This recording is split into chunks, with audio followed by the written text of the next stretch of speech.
मंगलम भगवान वीरो मंगलम गौतमो गणी मंगलम कुंद कुंदार्यो जैन धर्मोस्तु मंगलम सर्वमंगल मांगल्यम सर्वकल्याणकारकम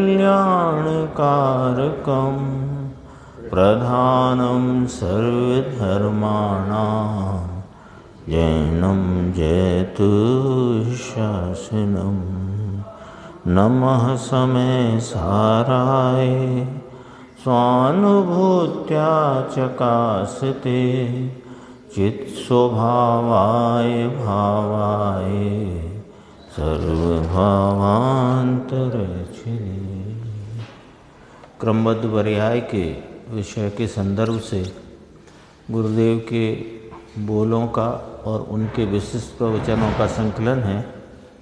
इसमें अपना विषय स्वाध्याय के रूप में आगे बढ़ता हुआ 63 नंबर पेज, जिसमें कहा कि सर्वज्ञ भगवान जीव को किस प्रकार देखते हैं, यहाँ तक चर्चा आई है।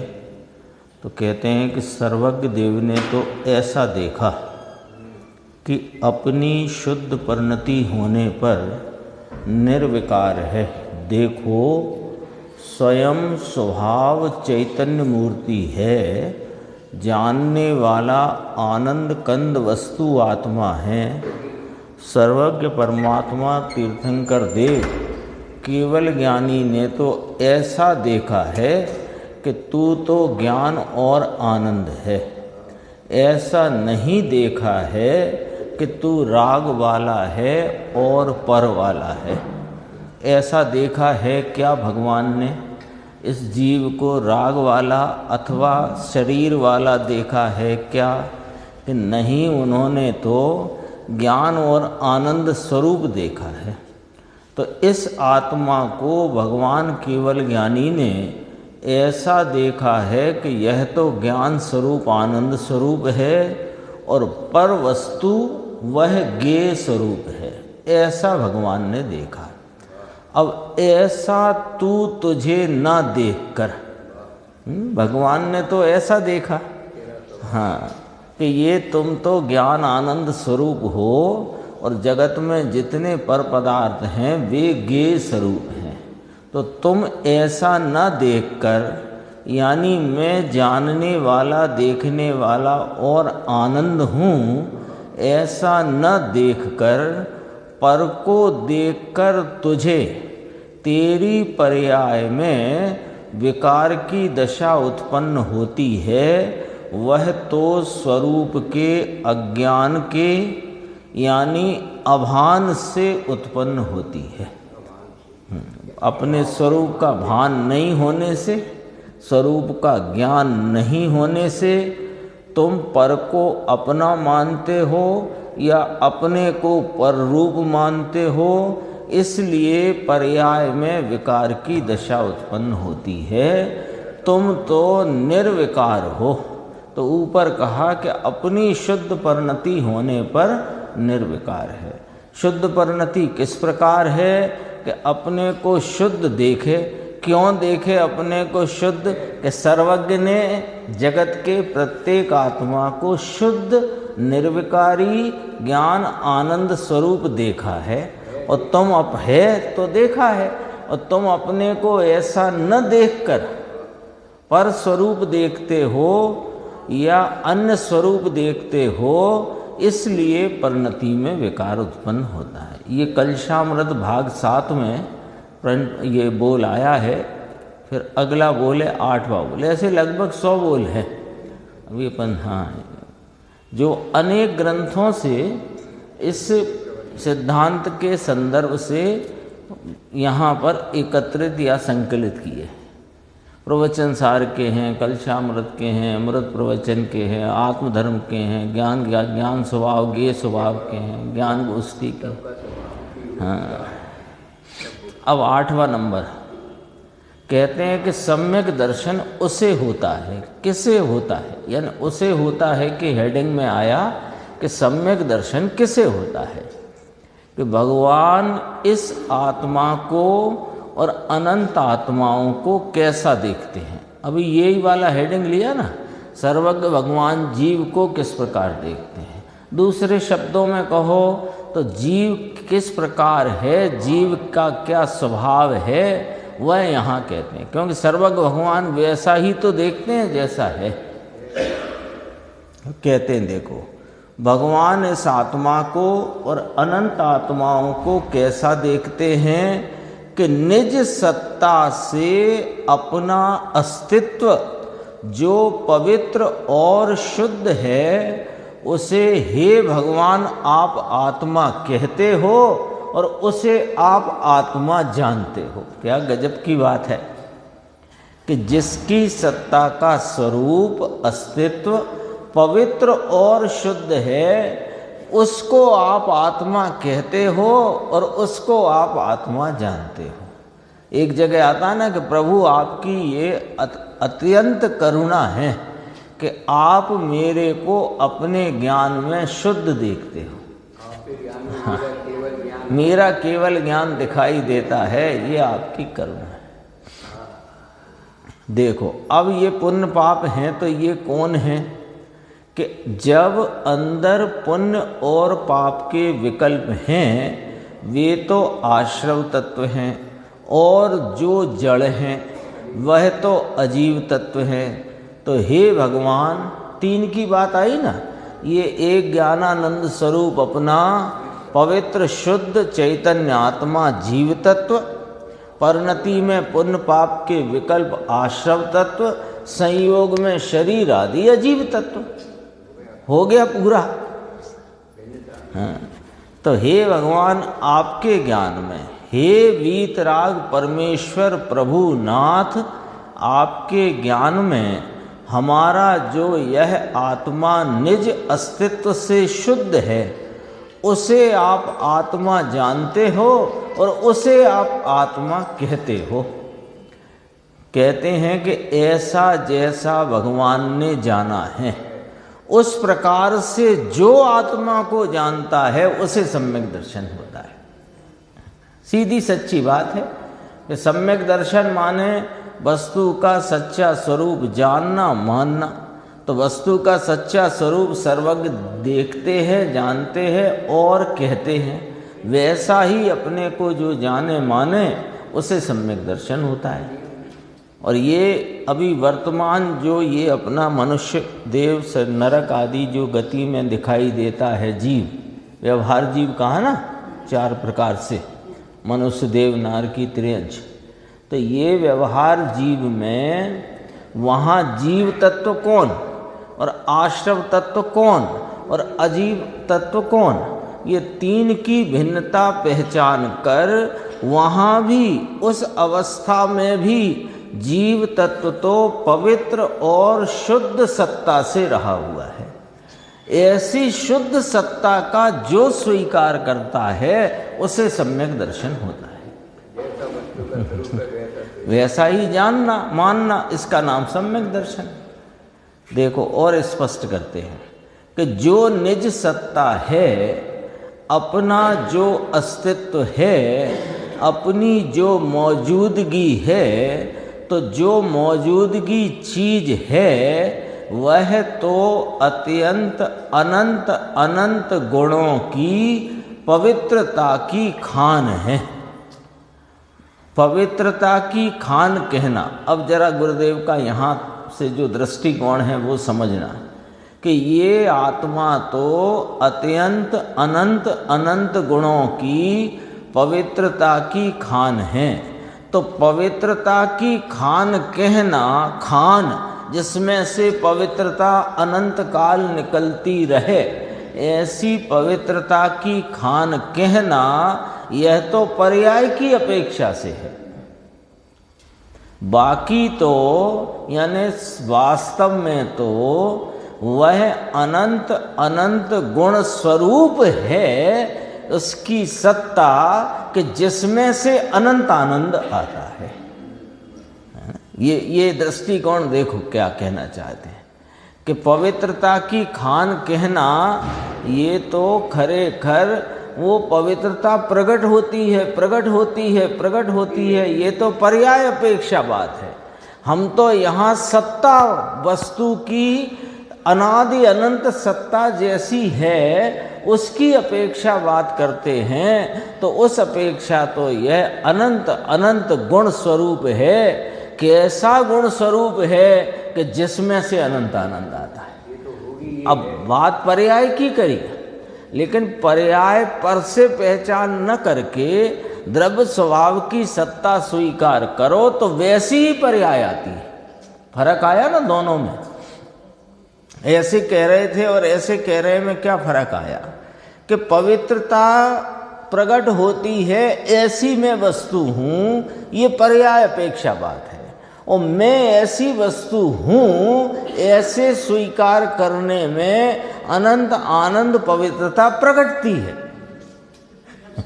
द्रव्य की अपेक्षा लगेगी तो बात एक सी, पर अपेक्षा दृष्टिकोण पूरा का पूरा बदल गया।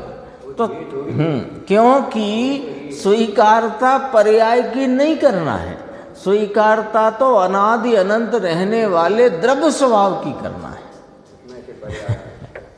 गजब है। देखो, कहते हैं वह तो एक समय का आनंद है, जो आनंद प्रकट हुआ वह तो एक समय का आनंद है, ऐसा दूसरे समय में अनंत आनंद, ऐसा ही तीसरे समय में अनंत आनंद, ऐसा सादी अनंत काल अतीन्द्रिय आनंद जो है वह पराश्रय रहित है और स्वयं आश्रय वाला है।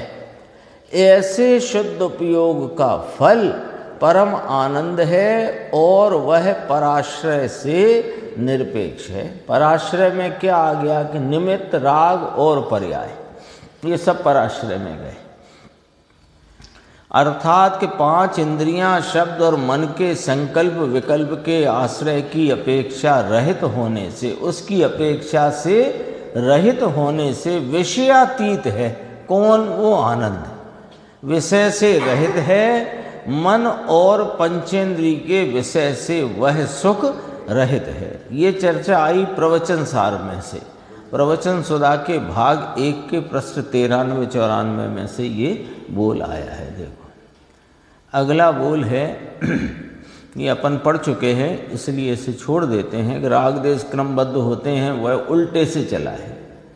उल्टे ये आया था ना प्रश्न, ये जो क्रमबद्ध पर्याय जब होने वाली हो वही होती है, तो फिर विकारी भाव भी होने वाले थे तभी हुए ना। तो कहा तेरा प्रश्न उल्टे से शुरू हुआ है। ये चर्चा अपन पढ़ चुके हैं। कार्तिकेय अपेक्षा के जो 3 गाथाओं का प्रवचन था उसमें आ गई।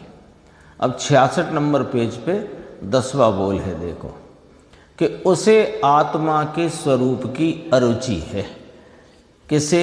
तो वो बताते हैं इस क्रमबद्ध पर्याय के सिद्धांत में तो अध्यात्म स्वरूप की बात है। यह समझते हुए जैसे उकताहट लगती है, उसे आत्मा के स्वरूप की अरुचि है। ये थोड़ा हिस्सा अपन पढ़ चुके हैं, फिर भी आया है। इसके साथ जो बात आई है वो पढ़ना है। देखो, स्वरूप समझने की उकताहट के कारण उसे राग की बात सरल लगती है। ये जीव को, यानी किस जीव की बात करें कि जो जिनेंद्र परमात्मा का भक्त होकर उनकी वाणी का रसास्वादन करने आया है, तो उसमें उस प्रयोजन से आने पर जब बात अध्यात्म की वस्तु के स्वरूप की चलती है तो ये उकताता है, उकताहट लगती है। तो इसकी उकताहट के कारण इसे राग की बात सरल लगती है। राग की बात करी जाए ना, कषाय की तीव्रता छोड़ो, मंदता करो, इस प्रकार से रहो, इस प्रकार से ना रहो, ये प्रकार के परिणाम का ध्यान रखो, ये बातें इसे सरल लगती हैं। तो कहते हैं भैया अध्यात्म पद्धति में तो राग का उपदेश होता नहीं, और आगम पद्धति में राग और विकल्प की बात व्यवहार से की गई हो, उसे सुनते हुए जिसे उत्साह आता है, आगम में आती है बात इसी प्रकार। राग के और विकल्प की बात क्यों बताई है वहाँ पर भी कि राग और विकल्प की बात बताकर साधक की भूमिका की वहाँ पर बात बताई है। तो साधक की भूमिका किसके आलम्बन से है उसकी बात में तो उकताता है, और साधक की भूमिका को बताने के लिए जो आगम में राग और विकल्प की बात उपचार से व्यवहार से कही उसका इसे उत्साह आता है, और अध्यात्म स्वरूप की बात समझने का उत्साह नहीं आता उसे आत्मा के परमार्थ स्वरूप की उकताहट है। खरेखर तो वह अपने से ही उकता रहा है, वह अपने ही स्वरूप को जानने का जिज्ञासु नहीं है, वह अपनी परिणति में होने वाले रागादि विकल्प और शरीर आदि की क्रिया उसको जानने का तो उत्साही है, पर वहाँ पर भी चर्चा तो इस चैतन्य भगवान आत्मा और इसकी वीतराग परिणति की है, उसमें इसे उकताहट आती है। और स्वरूप की उकताहट वही तो मिथ्यात्व है, अपने स्वरूप का से उकताना, अरुचि रखना, ये बोल था ना, उसे आत्मा के स्वरूप की अरुचि है। देखो अब यहाँ जो बात कही वो देखना, कुंद कुंद भगवान पड़कार लगाकर चेताते हैं।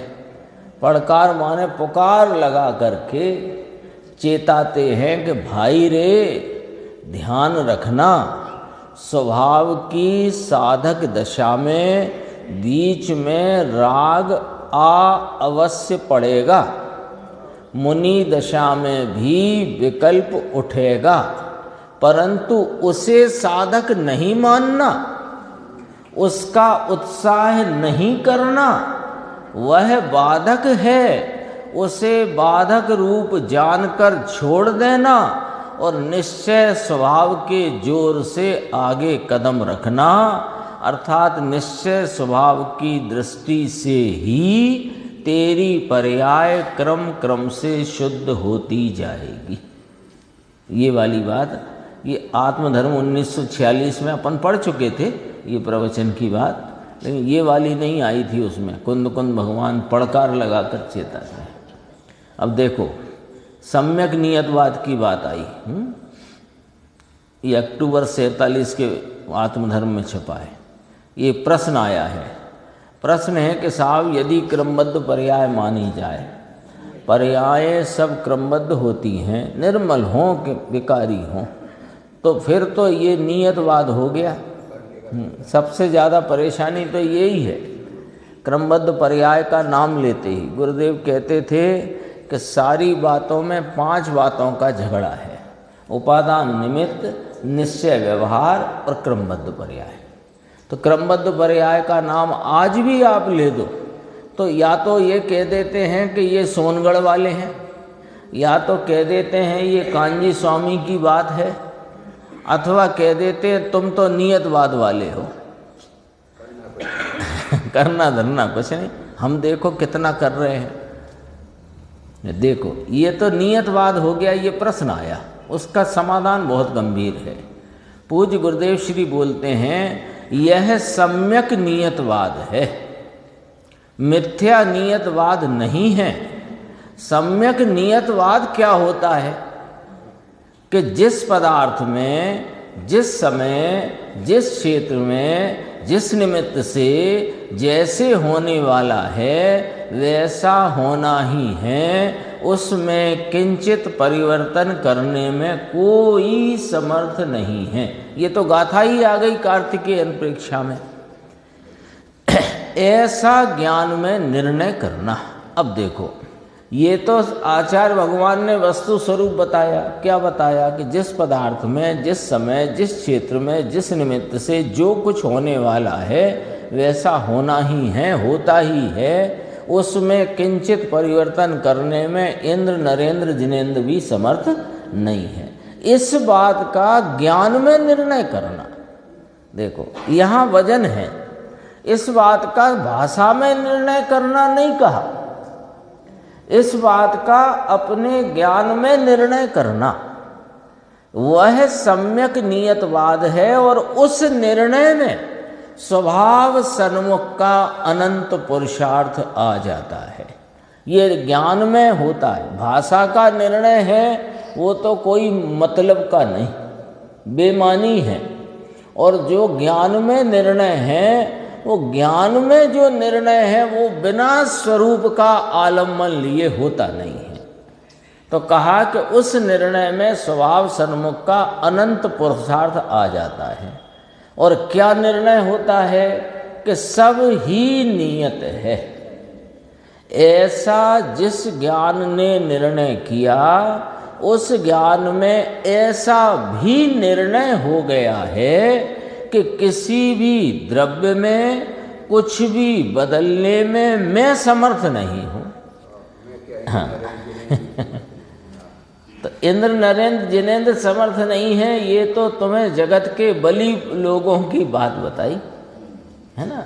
इंद्र नरेंद्र ये तुम्हारी लौकिक अपेक्षा से बली मानते हो, और जिनेंद्र अनंत बल के धारी हैं, सो वे भी समर्थ नहीं हैं। ऐसा निर्णय जब किया कि सब वस्तुओं का प्रत्येक परिणमन निश्चित है, नियत है, तो मैं किसी द्रव्य का कुछ भी बदल सकता हूँ, ऐसी बुद्धि का तुरंत अभाव होता है।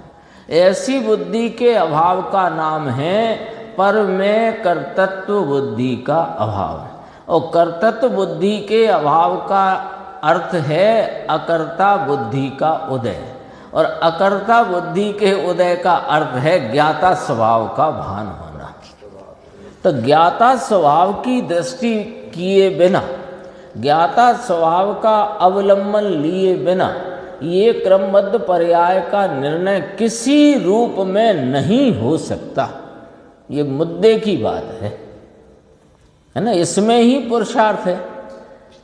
इस प्रकार नियत का निर्णय करने से सर्व पदार्थों की सर्व पर्याय अनादि अनंत तीन काल नियत ही हैं। तो ऐसा निर्णय करने से मैं पर का कर सकता हूँ, ऐसा अहंकार टल गया।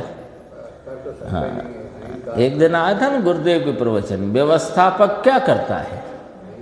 मंदिर की व्यवस्था, घर की व्यवस्था, दुकान की व्यवस्था, समाज की व्यवस्था, देश की व्यवस्था। तो व्यवस्थापक क्या करता है कि अभिमान करता है, अहंकार करता है, व्यवस्था नहीं करता। क्योंकि व्यवस्थित तो सर्व द्रव्य अपने अपने क्रम रूप पर्यायों से परिणमते हुए व्यवस्थित ही हैं। तो ये अहंकार करता है, मैंने किया। तो वो अहंकार कैसे टले कि वो स्वरूप में अहम करने से अहंकार टलता है। ऐसा अहंकार टल गया और ज्ञान पर से उदासीन होकर स्वभाव सन्मुख झुका। फिर कहते हैं कि अब अपनी पर्याय भी क्रमबद्ध ही है। अभी पर के संदर्भ से सारी बात रखी थी, अब कहते हैं अब अपनी पर्याय भी क्रमबद्ध ही है। उस क्रमबद्ध पने का निर्णय करने वाला ज्ञान राग होने पर भी जो अभी साधक पना प्रकट हुआ, कैसे हुआ कि क्रमबद्ध के निर्णय से हुआ। अपन तो यहाँ से ही चलते हैं ना कि साधक पना जीव अनादि से बाधक भाव से परिणमता हुआ, चार गति में परिभ्रमण कर रहा है। अब इसके साधक पना प्रकट हुआ, तो साधक पना प्रकट कैसे हुआ कि क्रमबद्ध पर्याय के ज्ञान में निर्णय करने से। तो क्रमबद्ध पर्याय का निर्णय कैसे हुआ कि अपने ज्ञाता स्वभाव का निर्णय करने से, अपने अकर्ता स्वभाव का निर्णय करने से। अब साधक हुआ, तो साधक हुआ है, अभी साध्य भाव तो प्राप्त नहीं हुआ, तो राग तो परिणति में अभी है। तो कहते हैं कि साधक होने पर भी ऐसे ना क्रमबद्ध का निर्णय करने वाला ज्ञान यानी साधक भाव प्रकट हुआ, उसके उपरांत भी राग होने पर भी अब साधक क्या करता है कि उसका निषेध करता है। ये बहुत गजब की पंक्ति है। साधकपना कैसे चलता है साधक का?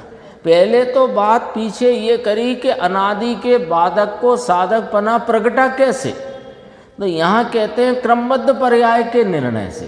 क्रमबद्ध पर्याय के निर्णय से सारे जगत के पर द्रव्यों में कुछ भी फेर फार करने का अहंकार चला गया, और अहंकार चले जाने कैसे चला गया वो अहंकार कि अपने अकर्ता स्वभाव की दृष्टि से चला गया।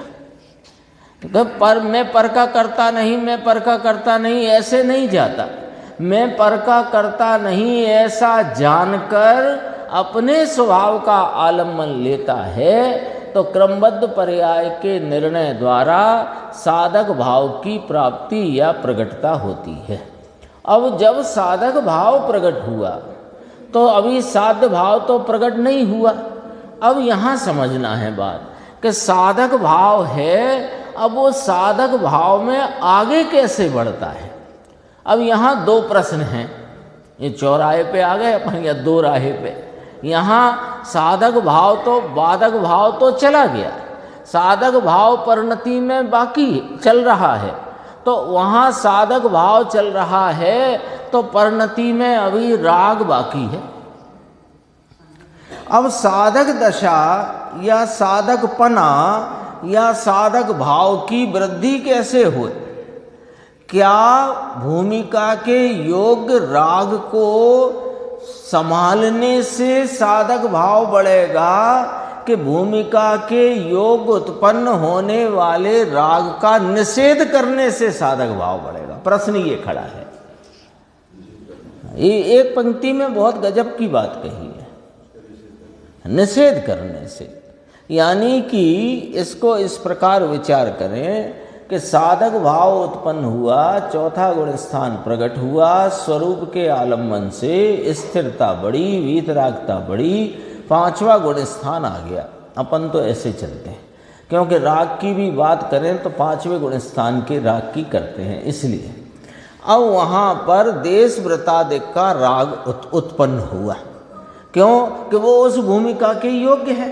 उस भूमिका के योग्य का जो राग देश व्रतादि का उत्पन्न हुआ, अणुव्रत आदि का, तो अब उसको अणुव्रत के पालन करने से साधक भाव बढ़ेगा कि अणुव्रत का निषेध करने से बढ़ेगा? तो वो तो अणुव्रत का निषेध करता होगा, तो अणुव्रत को तो छोड़ देता होगा। अरे वो तो उसकी भूमिका के योग उत्पन्न होने वाला भाव है, उसे वह गे रूप से जानता है और हे रूप मानता है, तब साधक भाव आगे बढ़ता है, अन्यथा नहीं। ये लेखो यहाँ लिखा, राग होने पर भी उसका निषेध करके द्रव्य स्वभाव सन्मुख ढलता है। किस प्रकार ढलता है कि जब राग को जानता है, उत्पन्न हुआ राग, अणुव्रत आदि का राग, तब ज्ञान में ऐसा विचार करता है कि मेरी क्रमबद्ध पर्यायें मेरे द्रव्य में से प्रकट होती हैं। त्रकाली द्रव्य ही एक के बाद एक पर्याय को द्रवता है। ये जो मेरा द्रव्य त्रकाली सत्ता स्वरूप अनादि अनंत रहने वाला तत्व, ये ही द्रवित होता है। किसमें? कि वर्तमान पर्याय में। अभी वर्तमान पर्याय भूमिका प्रमाण में रागादि विकल्प की हुई, उस रागादि विकल्प रूपता से ये द्रव्य ही द्रवित हुआ है, कोई अन्य ने वह कार्य किया नहीं, कराया नहीं। तो कहते हैं वह त्रकाली द्रव्य ही एक के बाद एक पर्याय को द्रवता है, लेकिन विचार में और स्वरूप की दृष्टि होने से मान्यता में क्या है कि वह त्रकाली द्रव्य राग स्वरूप नहीं है। इसलिए यह जो राग हुआ है वह भी मेरा स्वरूप नहीं है और मैं उसका कर्ता नहीं हूँ।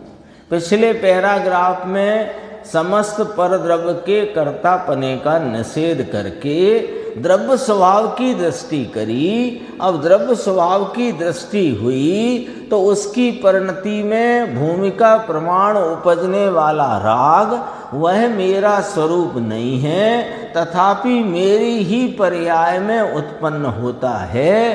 तो मैं उसका कर्ता नहीं हूँ, मैं उसे जानने वाला हूँ। कितना सब पूरा सिद्धांत घटा दिया कि नहीं, है ना। पर के कर्तत्व का भी जो अहंकार है वह टल गया, स्वरूप की दृष्टि हुई, दृष्टि पूर्वक जो भूमिका प्रमाण में राग है उसका निषेध है। निषेध किस प्रकार है कि राग कर्म के, अब ये नहीं कहता वो साधक या ऐसा नहीं मानता साधक कि अभी चारित्र मोहिनी का उदय चल रहा है इसलिए मेरी परिणति में राग वर्तता है, ऐसा नहीं कहता। वो तो ये कहता है कि राग मेरी ही पर्याय में मेरे द्रव्य से द्रवित होता है, लेकिन राग मेरा स्वरूप नहीं है इसलिए मैं उसका कर्ता नहीं हूं। इस प्रकार सम्यक नियतवाद का, पहले जो प्रश्न था ना वो यहाँ से था, ये तो नियतवाद हो गया, तो काश ये सम्यक नियतवाद है।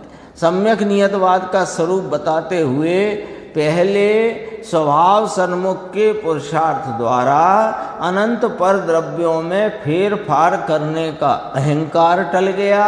अपनी परिणति में जो राग अपना अपने अपराध से होता है उसका कर्तापना टल गया, मैं उसका ज्ञाता हूँ, इतना भाव प्रकट हो गया। ये सम्यक नियतवाद है, ये मुद्दे की बात है।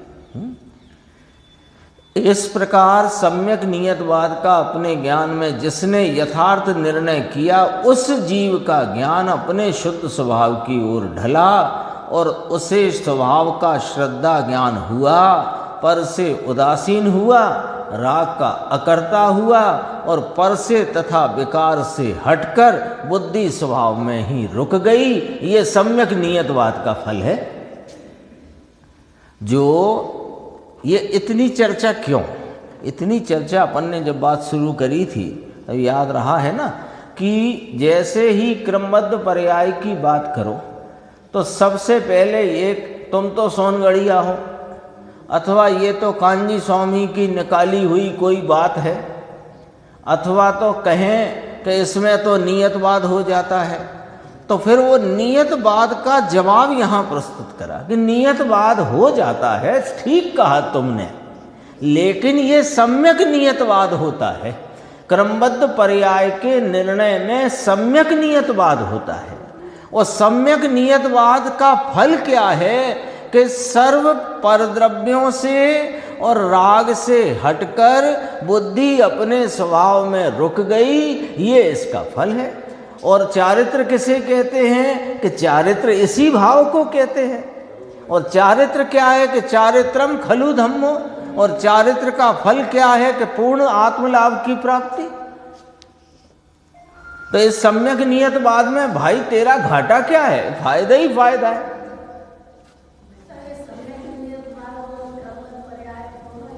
एक ही बात है, एक ही बात है। ये क्रमबद्ध पर्याय जैसे ही नाम लेते हैं तो वे सब आगम के पढ़ने वाले और अध्यात्म को नहीं छूने वाले, गुरुदेव से जिनको, गुरुदेव से यानी गुरुदेव ने जिस प्रकार तत्व का रहस्य उद्घाटन किया उससे अनविज्ञ लोग ये इसे नियतवाद कह कर के पुरुषार्थहीनता की बातें करते हैं कि देखो साहब ये तो नियतवाद हो गया, अब इसमें पुरुषार्थ तो कोई रहा ही नहीं। इसलिए गुरुदेव ने जब व्याख्या करी कि हाँ ये नियतवाद है पर सम्यक नियतवाद है ना। और सम्यक नियतवाद में अनंत पुरुषार्थ, सम्यक नियतवाद की स्वीकृति में अनंत पुरुषार्थ है। क्यों कि सम्यक नियतवाद बराबर क्रमबद्ध पर्याय बराबर वस्तु के परिणमन की क्रमबद्धता, ये इसकी स्वीकृति में अनंता पुरुषार्थ है। क्यों? क्योंकि ये सब विषय को जानकर कि पर जितने जगत के द्रव्य हैं वे अपने क्रमवर्ती परिणाम से, अपने क्रम नियमितता से परिणमते हैं, ये जानकर पर में मैं कुछ कर नहीं सकता। तो पर में कुछ कर नहीं सकता तो अब दृष्टि कहाँ आएगी? स्वभाव पर आएगी। तो स्वभाव पर दृष्टि आ जाना ही अनंता पुरुषार्थ है। और फिर उस पुरुषार्थ से जो दृष्टि अपने में आई, तो अभी तो राग है ना, 5वें गुण स्थान में, 6वें गुण स्थान में राग है ना। तो राग है तो कोई तो ऐसा भी कहते हैं व्यवहार के रसिया कि मुनिराज को जो 6वें गुण स्थान का जो विकल्प है महाव्रत आदि का राग रूप, उससे गुण स्थान टिकता है। तो उनको बताते हैं कि भैया वो जो भी भूमिका प्रमाण में राग उत्पन्न होता है उसका निषेध वर्तता है, उससे गुण स्थान टिक रहा है और बढ़ रहा है, निषेध से। तो निषेध कैसे हो गया कि देखो राग कोई चारित्र मोहिनी कर्म के उदय से नहीं हो रहा है। अब आगम का पढ़ने वाला है ना, तो ये नियतवाद नाम का शब्द लेकर कौन आया? आगम पढ़ने वाला। और कौन लाएगा इस शब्द को? तो वो ये भी लेके आ गया। हाँ, अब वो चारित्र मोहिनी का जब तक उदय है तब तक इस प्रकार का राग रहता है। तो कहा चारित्र मोहिनी से तो राग होता नहीं, तो राग कहाँ से होता है? कि ये द्रव्य ही अपनी पर्याय में क्रम नियमितता से उस भाव रूप से द्रवित होता है, लेकिन वह मेरा स्वरूप नहीं, इसलिए उसका निषेध वर्तता है और वह उसको जानता है। जानता हुआ अपना नहीं मानता, इस प्रकार उसका कर्ता नहीं होता। तो कर्ता नहीं होता तो पर का कर्ता भी ना रहा, राग का कर्ता भी ना रहा, एक अकर्ता अपने स्वभाव को स्वीकार किया, तो उसमें ही पर से और राग से दृष्टि छोड़कर अपने स्वभाव में ही उसकी बुद्धि नाम उपयोग रुकता है। यह सम्यक नियतवाद का फल है। उसमें ज्ञान और पुरुषार्थ का स्वीकार है। देखो, स्वभाव का स्वीकार है, पुरुषार्थ का स्वीकार है। इस नियतवाद में ये नियतवाद शब्द पर से क्यों व्याख्या इतनी? क्योंकि नियतवाद के नाम पर तुम कह करके इस महासिद्धांत को टालना चाहते हो, तो समझ लो भैया, इस नियतवाद शब्द से मत टालो। ये नियतवाद में सम्यक नियतवाद है, उसका फल ये है कि उसमें स्वभाव का स्वीकार है और पुरुषार्थ का स्वीकार है। तुम नियतवाद के नाम पर ये कहते हो कि इसमें पुरुषार्थ का स्वीकार नहीं, अथवा पुरुषार्थ इसमें क्या आया? तो कहते हैं इसके स्वीकार में ही पुरुषार्थ है। हाँ, परंतु जो नियतवाद को मानता है, यानी जैसे होना होगा वैसा होगा ऐसा मानता है, परंतु नियतवाद के निर्णय में अपना जो ज्ञान और पुरुषार्थ आता है उसका स्वीकार करता नहीं, अर्थात स्वभाव सन्मुख ढलता नहीं, वह मिथ्या दृष्टि है। और नियतवाद वो जो नियतवाद जिसमें पुरुषार्थ का और स्वभाव का स्वीकार नहीं, वह नियतवाद गृहीत मिथ्यात्व का भेद है।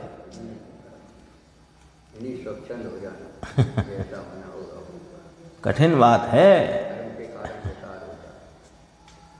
क्योंकि मिथ्यात्व कहते इसे इतना चुभता नहीं है टीटू भाई।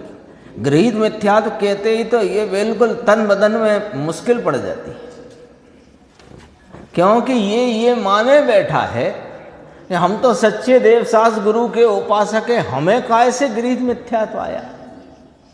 लेकिन इनसे तुम्हें लाभ होगा, यही गृहीत मिथ्यात्व है। निमित्त से कार्य की उत्पत्ति मानना, ये गृहीत मिथ्यात्व है। बहुत गजब की बात है। देखो, नियतवाद, कौन सा नियतवाद? अब एक नियतवाद की चर्चा चली ना, तो उसने तो नियतवाद कहकर क्रमबद्ध के सिद्धांत को टाल रहा है।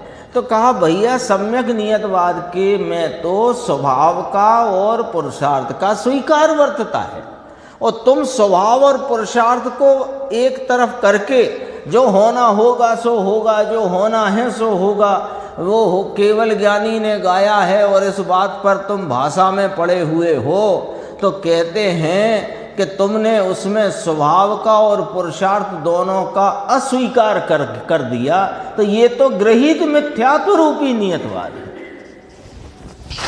इसलिए ऐसा मानने वाला वह गृहीत मिथ्या दृष्टि है। ये चर्चा आत्मधर्म के सितंबर-अक्टूबर के 1947 के अंक में छपी थी, 1947, आज़ादी के बाद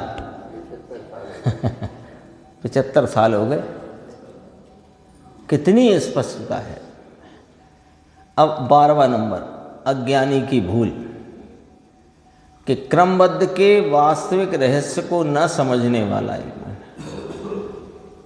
ये नहीं पढ़ा अपन ने भी। क्रमबद्ध के वास्तविक रहस्य को न समझने वाला अज्ञानी क्रमबद्ध के गीत गाते रहने पर भी क्या भूल करता है। देखो अब ये बात कहाँ आई, ये बात अपने पाले में आई।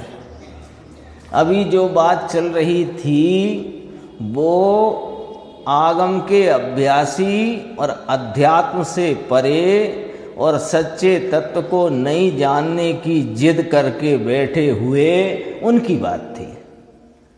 अब ये अपने पाले में बात आई। देखो क्या कहते हैं कि गीत तो गाता है क्रमबद्ध के पर्याय, क्रमबद्ध पर्याय के, और उसके वास्तविक रहस्य को नहीं समझता, तो उसकी क्या भूल रह जाती है, उसकी चर्चा है।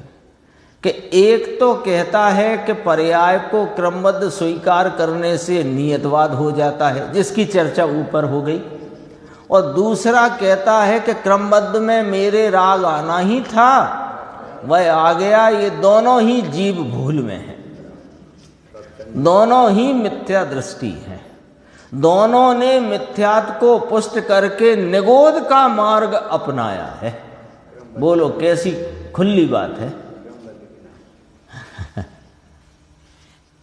क्रमबद्ध के नाम पर जो होना है वो निश्चित है, वो राग भी निश्चित है। वो जो 8 पॉइंट आए थे ना, कल अपनी चर्चा चली थी, अब हमें संकेत जब होना होगा तब हो जाएगा। मिथ्यात्व हमारी परिणति में अभी मिथ्यात्व चल रहा है, तो केवली ने ऐसे ही देखा है तब चल रहा है, कोई हम थोड़ी चला रहे हैं। अरे तुम नहीं चला रहे तो क्या केवली चला रहे हैं? इस प्रकार की जो बात करके अपने पुरुषार्थ को स्वीकार नहीं करता, अपने स्वभाव को, 2 ही पॉइंट आ गए मुख्य, पुरुषार्थ और स्वभाव। ये पुरुषार्थ वो नियतवाद कहकर पुरुषार्थ स्वभाव को का तिरस्कार करता है, ये नियतवाद मान करके पुरुषार्थ स्वभाव का अस्वीकार करता है।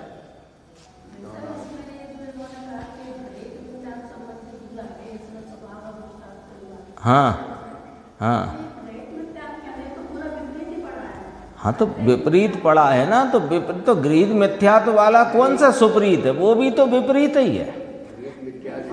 गृहीत इसलिए कहा कि आगम पढ़ करके भी इसने ये निकाला कि नियतवाद है वस्तु। सर्वज्ञ ने देखा कि नहीं देखा वस्तुओं का क्रमबद्ध परिणमन, तो वस्तुओं के क्रमबद्ध परिणमन को स्वीकार ना करके नियतवाद कह करके वह सर्वज्ञ को ही इनकार करता है, तो गृहीत मिथ्या दृष्टि है। इसको गृहीत में लिया। क्यों लिया? गृहीत का क्या अर्थ है? देखो गृहीत के 2 लक्षण हैं गृहीत मिथ्यात्व के। एक तो ये जो अग्रहीत को पुष्ट करे वो गृहीत मिथ्यात्व, दूसरा जो इस भव में नया प्राप्त किया। 2 लक्षण कहे गए हैं ना आगम में गृहीत मिथ्यात्व के। एक तो अग्रहीत मिथ्यात्व यानी अनादि मिथ्यात्व को पुष्ट करने वाला, और नया इस भव में जिसने सीख कर ग्रहण किया। 2 ही बातें हैं। तो ये अब इसमें गलती क्या करी है कि पुरुषार्थ को और स्वभाव को नहीं मानता, तो पुरुषार्थ तो स्वभाव का इनकार करता है, तो इसमें अनादि अग्रहित मिथ्यात्व का पोषण है, सो ग्रहित हुआ। दूसरे ये नियतवाद कह करके अभी जो आगम में पढ़ाई करी अभी इस भव में कि वो तो चारित्र मोहिनी का दोष है अथवा यूँ है, वो जब ऐसे निमित्त होंगे, बाह्य में वस्त्रादि का त्याग होगा, तब जा कर के मोक्ष मार्ग चलेगा। ऐसा जो निमित्तों पर और कर्मों पर जो जोर डालता है, वो उसने इसी भव में तो सीखा है। तो ये मिथ्यात्व है कि नहीं? कर्मों के उदय अथवा उपशम से मोक्ष मार्ग रुकता है या चलता है? ये ग्रहित मिथ्यात्व है। हाँ, ये आगम पढ़ करके उसका विपरीत अर्थ निकालता है, ये ग्रहित मिथ्या दृष्टि है। तो कोई कहे कि शास्त्र में तो लिखा है कि चारित्र मोहिनी के उदय से रुकता है मोक्ष मार्ग और चारित्र मोहिनी के उपशम 6 आदि से चलता है, तो उसमें लिखा है निमित्त से, और तुमने माना उसको उपादान या कर्ता। तो ये तो तुमने मिथ्यात्व का सेवन किया है शास्त्र से। अब इसे ग्रहित कहें कि ना कहें, अब आप बता दो। 2 लक्षण थे ग्रहित के, एक तो अग्रहित का पोषण करे और नया सीखा हो। दोनों लक्षण फिट हैं इसमें, इसलिए ग्रहित मिथ्या दृष्टि का। अब इधर बात अपने पाले की आई है, देख लो, समय कम है, इसको पूरा करना है। एक तो कहता है पर्याय को क्रमबद्ध स्वीकार करने से नियतवाद हो जाएगा, दूसरा कहता है क्रमबद्ध में मेरे राग आना ही था, वह आ गया। ये दोनों ही जीव भूल में हैं, दोनों मिथ्या दृष्टि हैं। दोनों ने मिथ्यात्व को पुष्ट करके निगोद का मार्ग अपनाया है। निगोद कहाँ से ले आए इसमें कि मिथ्यात्व का फल ही निगोद है? हम कहाँ से ले आए? वो तो आगम पूरा पुकार के कहता है। जिसकी दृष्टि में क्रमबद्ध यथार्थ रीति से बैठ गई है, उसकी दृष्टि पर्याय से हटकर आनंदमय आत्मा के ऊपर है। और जिसकी दृष्टि, अब इधर से पढ़ो, जिसकी दृष्टि अब पर्यायों से हटकर आनंदमय आत्मा के ऊपर नहीं, उसको क्रमबद्ध यथार्थ रीति से बैठी नहीं। भले ही गीत गाता रहे, प्रश्न में आया था, गीत गाते रहने पर भी भूल क्या करता है?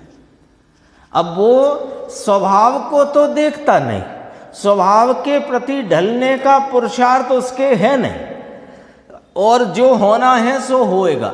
8 पॉइंट अपन ने याद किए थे। जब सम्यक तो होना होगा, हो जाएगा। जब हमारा मोक्ष होना होगा, हो जाएगा। जब तक मिथ्यात्व रहना है तो रहेगा, हम क्या कर सकते हैं? तो ऐसा जीव वो पर्यायों से हटा नहीं है और उसकी दृष्टि आनंद स्वरूप आत्मा पर है नहीं। वो क्रमबद्ध पर्याय को जानता ही नहीं है, जानता ही नहीं है, शब्द भाषा के गीत गाता है। तो देखो, उसके क्रमबद्ध में राग आने पर भी वह उसका मात्र ज्ञाता रहता है। कौन? जिसकी दृष्टि आनंदमय आत्मा के ऊपर है, उसके क्रमबद्ध में राग आने पर भी वह उसका मात्र ज्ञाता ही रहता है, कर्ता नहीं होता। उसका न्याय ऊपर आ चुका है। ज्ञानानंद स्वभाव की दृष्टि पूर्वक जो राग आता है, वह राग दुख रूप लगता है। लो, यहां से सारी जांच पड़ताल हो जाती है। थर्मामीटर यहां लगता है आके कि राग दुख रूप लगता है। किसको? जिसने अपने अतीन्द्रिय आनंद स्वरूप आत्मा की महिमा लाकर पर और राग पर्याय आदि से दृष्टि हटाकर अपने स्वभाव में जिसने दृष्टि जोड़ी है, उसको राग दुख रूप लगता है। वो भगवान की भक्ति का राग उसको दुख रूप लगता है। जीवों को बचाने का भाव उसे दुख रूप लगता है। ये बात अपने पल्ले पड़ जाए तो क्या नहीं है। अपने को वह सुखरूप लगता है।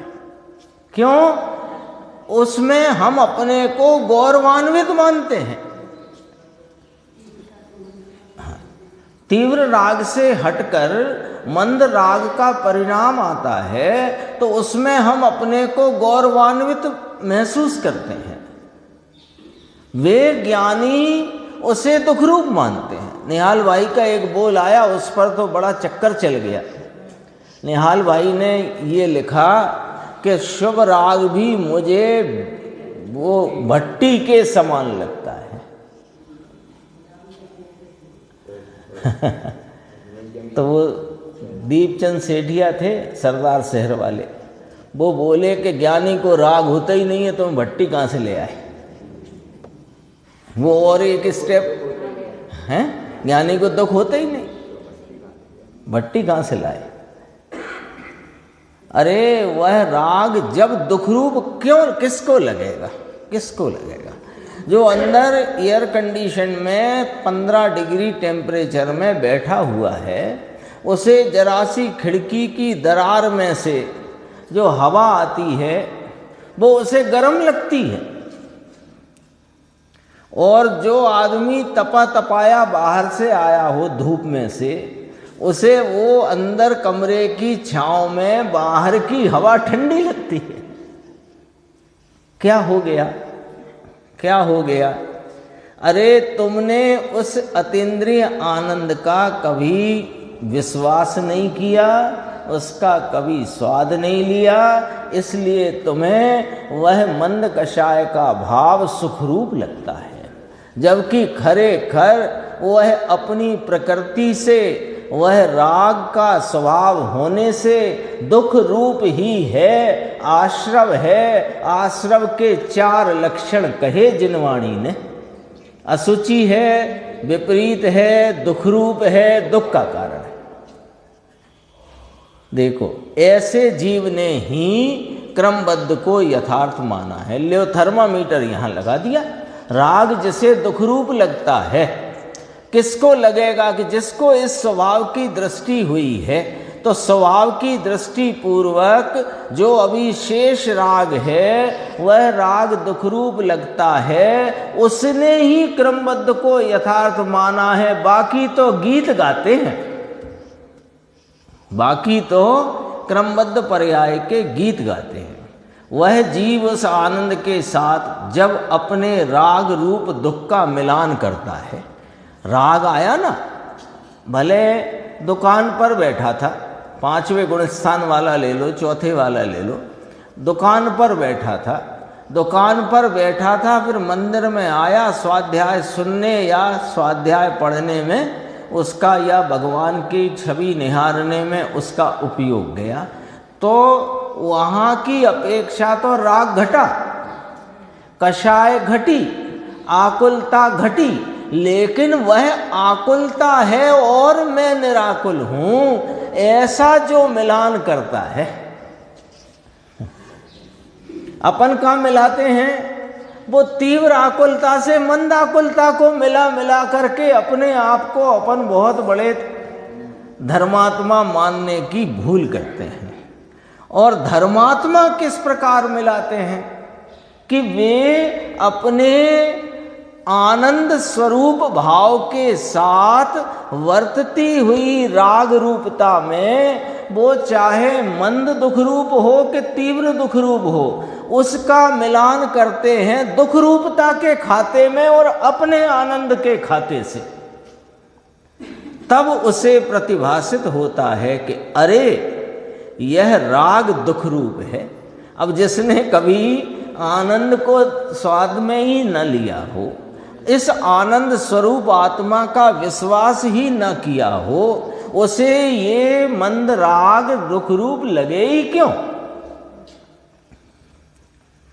देखो, इस प्रकार क्रमबद्ध को मानने वाला आनंद की दृष्टि पूर्वक राग को दुख रूप जानता है, उसको राग की मिठास उड़ गई है। फिर दूसरा थर्मामीटर, उसको राग की मिठास उड़ गई है। और जिसे राग में मिठास पड़ी हुई है, और पहले जो अज्ञान दशा में राग के टालने की चिंता थी, अज्ञान माने क्रमबद्ध नहीं जानता था, वो अज्ञान, अब क्रमबद्ध का पाठ पढ़कर वो राग टालने का भी इसका कार्यक्रम ठंडा पड़ गया। पहले क्रमबद्ध पर्याय के बारे में नहीं जानता था, तो अब पहले इसमें ये मैं तो वीतराग स्वरूप हूं, इतना उसने पढ़कर जाना। अब जब उसने और पढ़ा कि राग मेरा नहीं ऐसा कहे और आनंद स्वरूप की दृष्टि ना हो, तो उसने मिथ्यात्व की वृद्धि ही की है।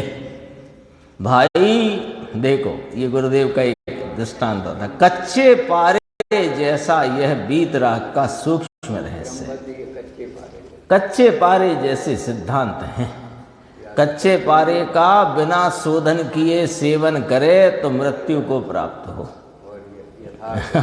और यथार्थ तरीके से शोध कर उसे विधिवत उसका प्रयोग करे तो रोग दूर हो। अंतर में पचाए इस वीतरागता के सूक्ष्म रहस्यों को। टीटू भाई देखो, ये सूक्ष्मता की बात आई ना, तो सूक्ष्मता की बात को क्यों हमें समझना है?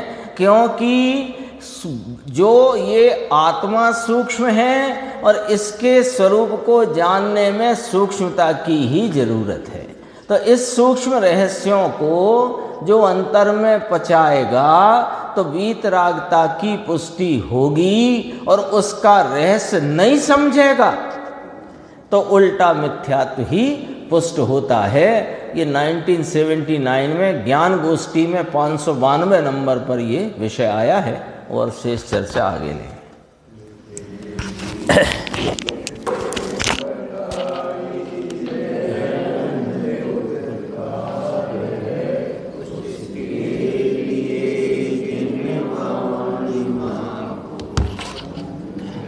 Mm-hmm.